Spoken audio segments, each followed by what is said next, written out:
యేసు ప్రభు సాత్వికం కలిగి ఉన్నాడు. ఆయన సిలువ మీద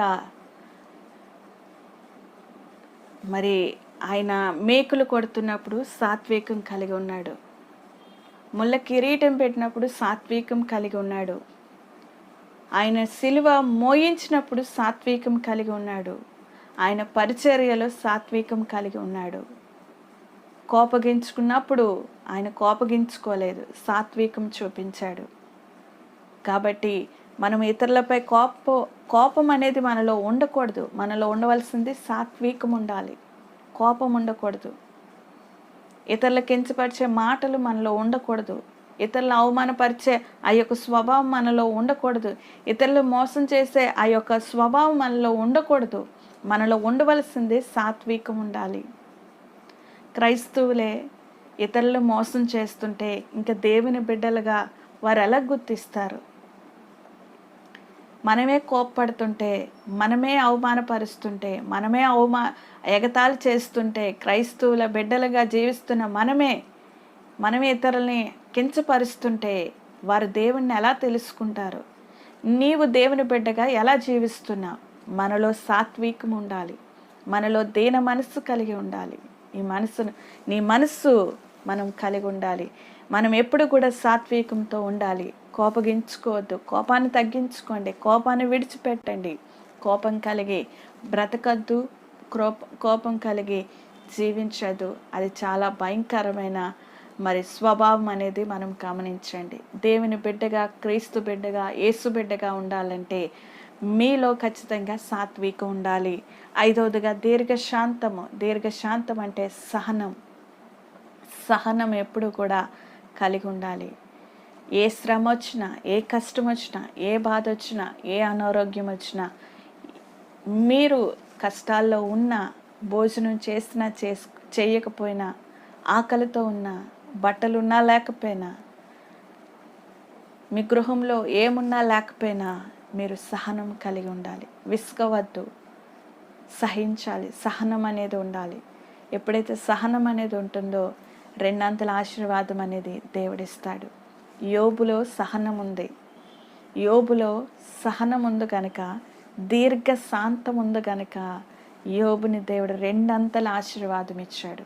ఈనాడు 2 అంతల ఆశీర్వాదం కావాలనుకుంటే మీరుండే ఆ యొక్క శోధన, కష్టము, బాధ, కన్నీరు అంతా కూడా మీరు దీర్ఘశాంతం అంటే సహిస్తూ సహనముగా ఉన్నట్లయితే దేవుడు మిమ్మల్ని ఆశీర్వదిస్తాడు, దేవుడు మిమ్మల్ని దీవిస్తాడు. ఆయన బిడ్డల్ని ఎప్పుడు విడిచిపెట్టాడు, ఆయన బిడ్డల్ని ఎప్పుడు కూడా వదిలిపెట్టే ప్రసక్తే లేదు. ఆయన ఇస్తాడు తగిన కాలమందు. నువ్వు ఆపద కాలమందు ఆయనకు మొరపెట్టు, ఆయన తప్పకుండా నిన్ను ఆలకిస్తాడు. నీ మొర ఆలకించి నీకు సహాయం చేస్తాడు. భూమి ఆకాశములు సృష్టించిన దేవుడు తప్ప మనకి సహాయకుడు అక్కడ ఎవరున్నారు? ఆయనకు మొరపెట్టు, కొండల తట్టు నీ కన్నులు, కొండల తట్టు నీ చేతులు ఎత్తినప్పుడు దేవుడు తప్పకుండా మీకు సహాయం చేస్తాడు.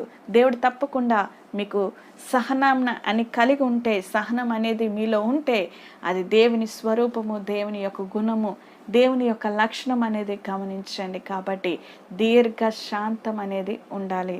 మనం ఇతరుల పట్ల, కష్టాల పట్ల మనం దీర్ఘశాంతం కలిగి ఉంటే దేవుడు మనల్ని 2 అంతల ఆశీర్వాదం అనేది ఇస్తాడు. అదేవిధంగా మనము క్షమించాలి. ఫర్గివ్నెస్ అనేది మనము కలిగి ఉండాలి.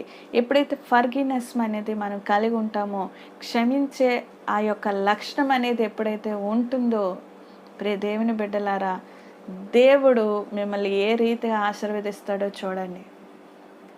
మనసులో పగ పెట్టుకొని, మనసులో అసూయ పెట్టుకొని, మనసులో అంటే ఆలోచన కలిగి, ఇతరుల మీద కక్ష కలిగి, కుతంత్రాలు కలిగి సాతానుడికి మీరు అవకాశం ఇచ్చారంటే సాతానుడే మిమ్మల్ని ఏలుతాడు తప్ప దేవుడు ఉండడు మీలోని.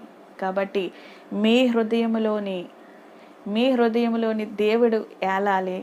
అది ఏలాలంటే మీరు ఇతరులని క్షమించాలి. గమనించండి, ఇతరులని క్షమించినప్పుడు, ఇతరులు మీరు క్షమించే ఆ గుణము ఉన్నట్లయితే, ఫర్గివ్నెస్ అంటే మర్చిపోవడం, క్షమించి మర్చిపోవడం. వాళ్ళు మీకు ఏమీ చేయలేదు, వాళ్ళ పట్ల మేమేమీ చేయలేదని ఫర్గివ్నెస్ అనేది, క్షమించేది అనేది మనం కలిగి ఉంటే, ప్రియ దేవుని బిడ్డలారా, మీ హృదయంలో దేవుడు ఏలుతాడు, మీ హృదయంలో దేవుడు ఉంటాడు కొలువై. అది కావాలా లేకపోతే సాతానుడు కావాలా మీ హృదయంలో అనేది మీరే నిర్ణయించుకోండి. సాతానుడు కావాలనుకుంటే సాతానుడు వెళ్తాడు. దేవుడు కావాలనుకుంటే మీ హృదయంలో దేవుడు ఉండాలనుకుంటే మీరు క్షమించాలి. మీ శత్రువు ఎవరైనా సరే వాళ్ళని మీరు క్షమించాలి. నువ్వు ఇతరులను క్షమిస్తేనే, నీ శత్రువుని నువ్వు క్షమిస్తేనే, నీ శత్రువు కోసం మీరు ప్రార్థన చేస్తేనే దేవుడు మిమ్మల్ని ఆశీర్వదిస్తాడు. మీ హృదయంలో ఆయన ఉంటాడు, మీ యొక్క తలంపుల్లో ఆయన ఉంటాడు. మీరు చేసే ప్రార్థన ఆయన ఆలకిస్తాడు, మీరు చేసే ఆరాధన ఆయన ఆలకిస్తాడు, మీరు చేసే బోధన ఇతరులు ఆలకించి క్రీస్తుని నమ్ముకొని వస్తారు. అది దేవుని యొక్క గుణము. తండ్రిని యేసు ప్రభు శిలువ మీద మేకులు కొడుతూ అవమానపరుస్తూ ఎంత హేళన చేస్తుంటే ప్రియ దేవుని బిడ్డలారా, ఆయన ఒకటే మాట అన్నాడు, తండ్రి వీళ్ళు ఏం చేస్తున్నారో వీళ్ళకి తెలియదు, వీరిని క్షమించమన్నాడు.